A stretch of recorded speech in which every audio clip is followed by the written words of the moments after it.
Bismillahirrahmanirrahim. Assalamualaikum warahmatullahi wabarakatuh. Sobat-sobat, kita bersama lagi di channel saya dalam dakwah Islam pencerahan. Sobat-sobat, baik yang pro maupun yang kontra. Sebenarnya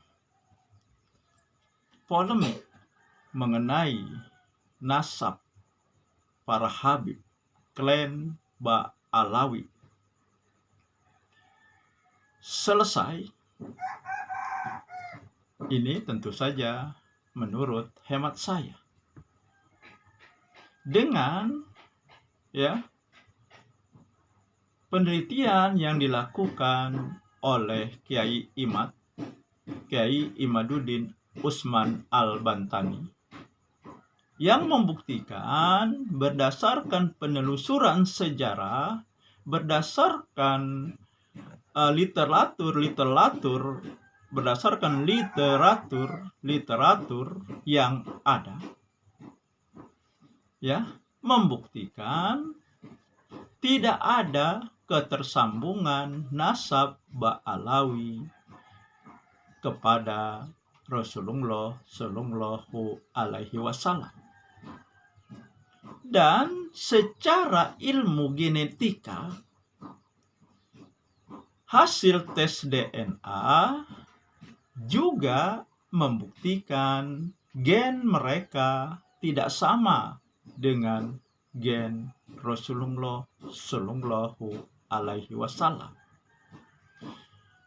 Artinya secara ilmiah, yaitu penelitian berdasarkan penelusuran sejarah dan literatur, juga secara ilmu genetika, yaitu tes DNA nasab Ba'alawi tidak tersambung kepada Rasulullah.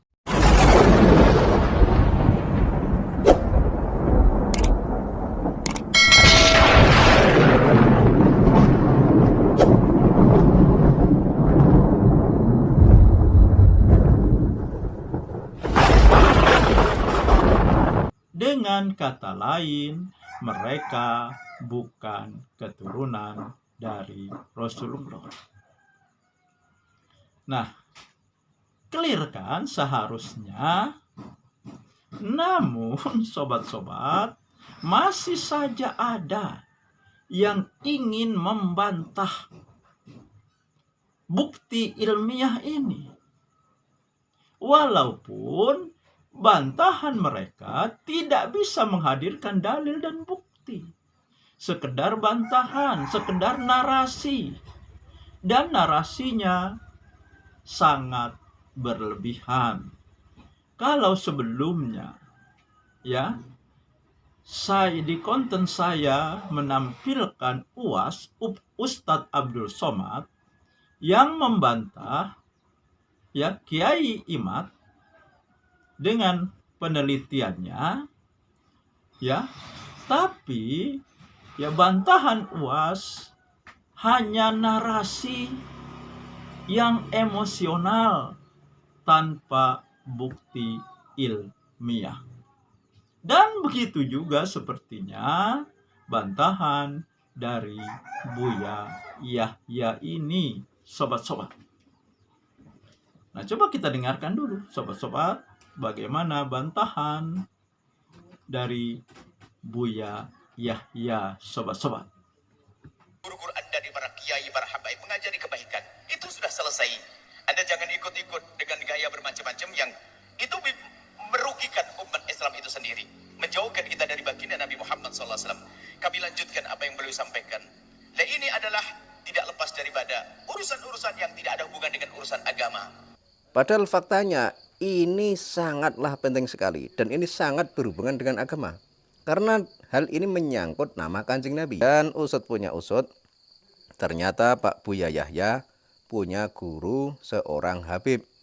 Sehingga hal ini menjadi jawaban kenapa kok dia rajin membela klan Ba'alwi.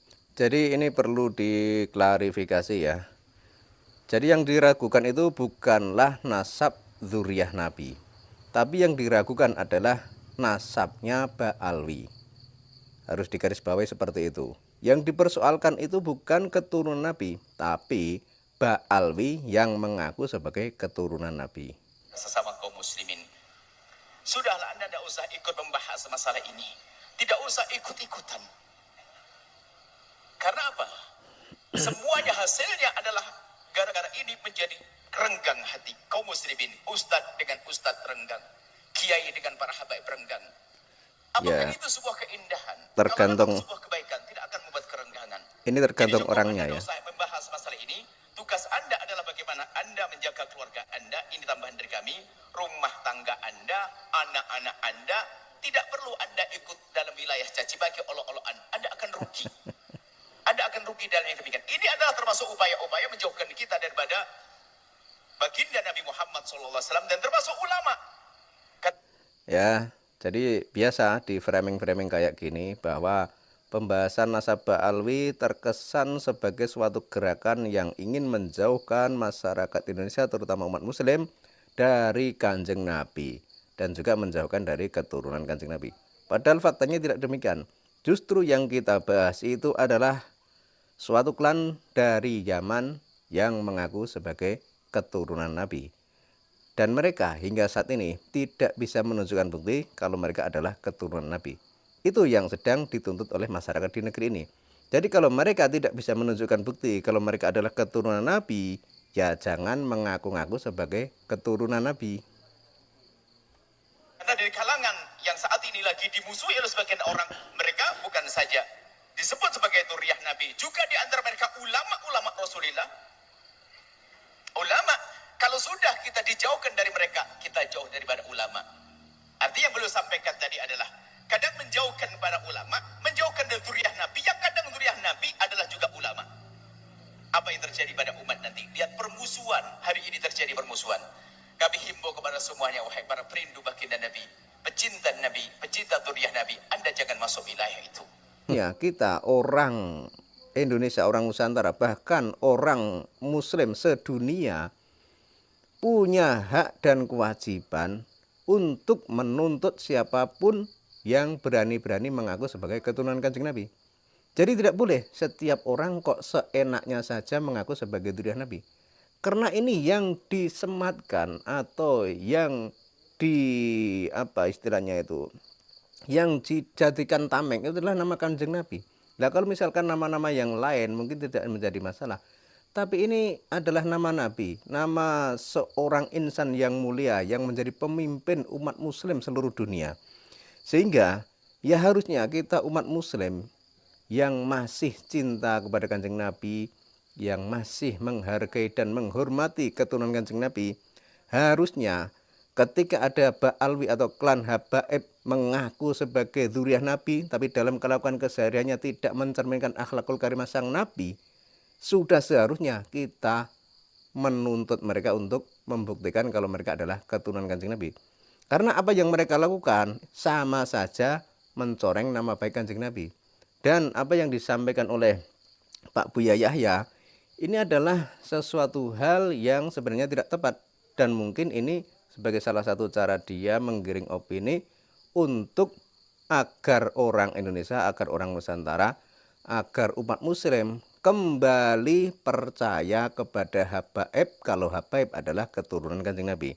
Padahal kalau kita lihat misalnya di debat kemarin di Rabitul Alawiyah itu, penjelasan dari klan Ba'alwi yang bernama Aventador itu sudah jelas mengatakan bahwa kebanyakan Ba'alwi haplogrupnya G. Memang ada yang J tapi jumlahnya sedikit. Lah di situ kan sudah jelas yang namanya haplogrup G itu adalah haplogrup yang tidak nyambung ke Kanjeng Nabi. Karena yang nyambung ke Kanjeng Nabi adalah J1. Itu sudah jelas. Jadi bagaimana kalau orang di Indonesia ini mudah ditipu dan dikibuli dengan cerita-cerita kayak gini? Cuma ada orang mengaku sebagai keturunan Nabi, kemudian kita percaya begitu saja. Dan ini kan sama saja kita itu mudah dibohongi dan mudah ditipu. Apakah urusan apa? Oke, yang jelas kalau urusan agama tidak seperti itu. Tidak menanamkan kebencian. Urusan agama tidak akan menanamkan kebencian. Urusan agama tidak akan menanamkan caci maki. Urusan agama tidak akan menanamkan dendam. Urusan agama. Nah ini kalau soal caci maki dan dendam, kita masih ingat dan masih juga terekam di layar YouTube maupun di media sosial. Bagaimana ada klan Ba'auli, ada Habib yang bernama Bahar bin Smith, Rizik Syihab mencaci maki pemimpin negara, mencaci maki tokoh, mencaci maki ulama dan kiai. Itu bagaimana? Itu kan salah satu bentuk bahwa apa yang mereka lakukan itu tidak mencerminkan akhlakul karimah sang Nabi. Sehingga orang berpikir, ini orang mengaku sebagai cucu Nabi, tapi kok kelakuan seperti ini. Kemudian orang pun bertanya, apakah mereka ini benar-benar dzurriyyah Nabi? Dan ternyata setelah muncul kajian ilmiah, mereka tidak terbukti. Setelah muncul tes DNA, mereka juga tidak terbukti. Sehingga kalau mau diharapkan orang Indonesia akan percaya kepada habaib bahwa mereka adalah keturunan Nabi, itu dari dasar apa? Agama tidak akan menanamkan perpecahan. Kalau urusan agama akan menjadikan orang semakin indah, bukan menjadi sebab permusuhan. Sehingga mungkin rambu-rambu. Selagi sesuatu yang dihadirkan kepada kita kok menjadikan sebab kita permusuhan, pasti itu bukan bagian daripada agama Nabi Muhammad SAW. Mendustakan dzurriyyah Nabi SAW, mendustakan, bahaya sekali mendustakan. Oke lah, baik. Sudah tadi kita akan rambu-rambu, jangan masuk wilayah itu. Ini beliau jelaskan supaya kita sudah mantap. Manhaj. Dan hal ini juga harus di-counter ya. Kita ini orang Indonesia, orang Nusantara, umat muslim itu tidak mendustakan dzurriyyah Nabi. Tapi justru kita itu sangat cinta, sangat menghargai, sangat menghormati dan sangat mencintai Kanjeng Nabi. Makanya ketika ada suatu klan atau suatu kelompok yang mengaku sebagai keturunan Nabi, tapi dalam kelakuan kesehariannya tidak mencerminkan akhlakul karimah sang Nabi, maka kita orang Indonesia, orang Nusantara pasti akan mempertanyakan tentang hal itu, mempertanyakan tentang kebenaran pengakuan mereka. Jadi hal ini adalah sesuatu hal yang logis.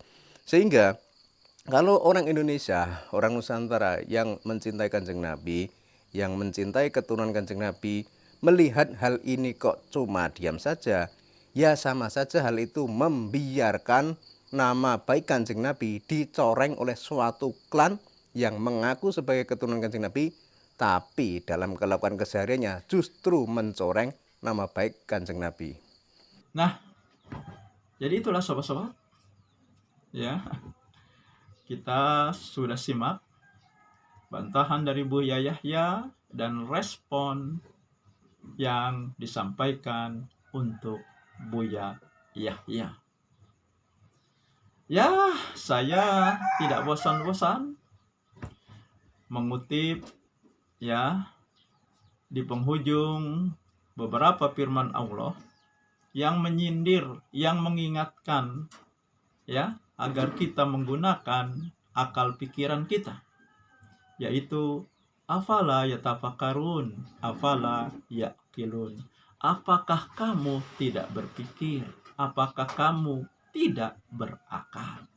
Artinya, mari kita gunakan akal pikiran kita yang sehat untuk menerima, menimbang, dan menilai sesuatu. Karena ya, jika kita gunakan akal pikiran kita yang sehat dengan benar, maka kita tidak akan mudah menerima, mengikuti sesuatu yang tanpa kita cross check dulu dengan dalil Al-Quran dan Sunnah Nabi, sobat-sobat. Begitu juga polemik mengenai nasab para Habib klan Ba'alawi ini. Ya. Dengan menggunakan akal pikiran kita, tentu saja kita bisa ya memilih mana yang harus kita ikuti dan mana yang harus kita tinggalkan, sobat-sobat. Demikian sobat-sobat, semoga ini menginspirasi dan mencerahkan nasrum minallahi wa fathun qarib. Wassalamualaikum warahmatullahi wabarakatuh.